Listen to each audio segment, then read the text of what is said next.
Hey guys, welcome back to our channel Bebamma ముచ్చట్లు. ఈరోజు మన వీడియోలో మిల్ మేకర్ పులావ్ చేద్దాం, వచ్చేయండి.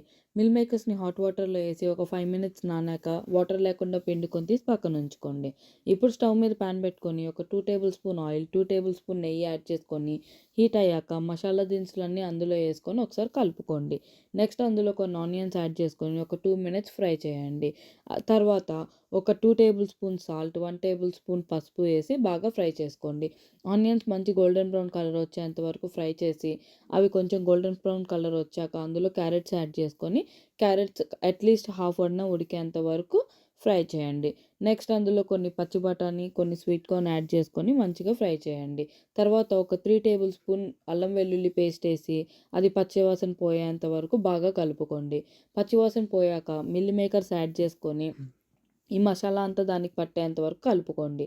తర్వాత అందులో 2 టేబుల్ స్పూన్ కారం, 1 టేబుల్ స్పూన్ ధనియాల పొడి, 1 table spoon garam masala, 1 table spoon biryani masala add చేసుకొని బాగా కలుపుకోండి. తర్వాత 4 టేబుల్ స్పూన్ పెరుగు యాడ్ చేసుకొని పెరుగు మిల్ మేకర్స్ అంతా కలిసేలాగా కలుపుకోండి. అది బాగా కలుపుకున్న తర్వాత ఒక 5 మినిట్స్ దాన్ని ఉడకనివ్వండి మూత పెట్టుకొని. తర్వాత అందులో కొంచెం కొత్తిమీర యాడ్ చేసి బాగా కలుపుకొని ఇప్పుడు మీరు తీసుకున్న రైస్ క్వాంటిటీకి తగ్గట్టు వాటర్ని యాడ్ చేసుకోండి. వాటర్ వేసుకున్న తర్వాత సాల్ట్ సరిపోయిందో లేదో చూసి అడ్జస్ట్ చేసుకొని మూత పెట్టండి. వాటర్ బాగా బాయిల్ అయిన తర్వాత అందులో రైస్ యాడ్ చేసుకొని మూత పెడితే బిర్యానీ రెడీ. ఈ వీడియో కనుక మీకు నచ్చితే do like, share and subscribe to Bebamma ముచ్చట్లు.